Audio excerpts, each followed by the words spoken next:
Grizzly and I traveled many years together. So I became, a very knowledgeable. And Grizzly was a very talented man.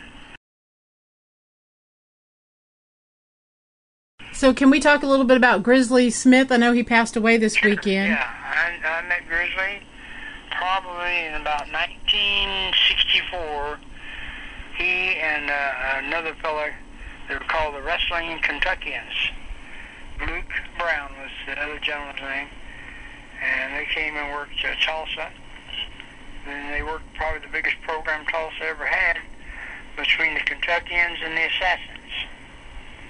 And Mr. McGurk drew more money at the Civic Center than he'd ever drawn before. He had a picture in his office showing approximately 8,000 people there, which was phenomenal for Tulsa.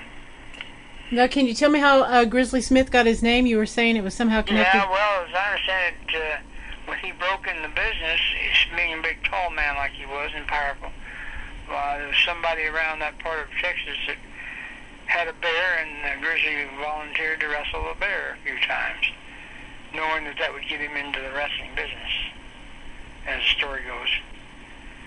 So Grizzly wrestled a bear a few times and picked up the name Grizzly.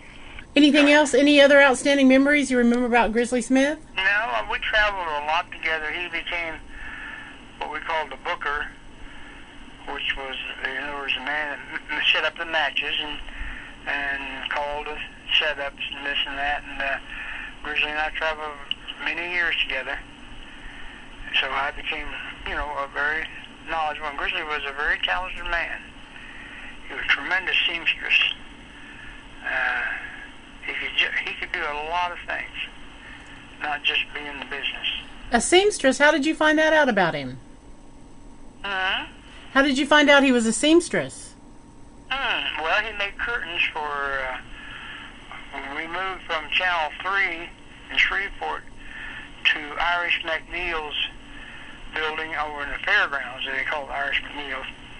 Why, he made a set of black curtain draping, which is probably, 10, 12 foot tall. It was a black back wall, so you couldn't see the wall per se, you just saw the curtains with lights on and so on. So that's when he made those, and I found out that he was a very fine seamstress.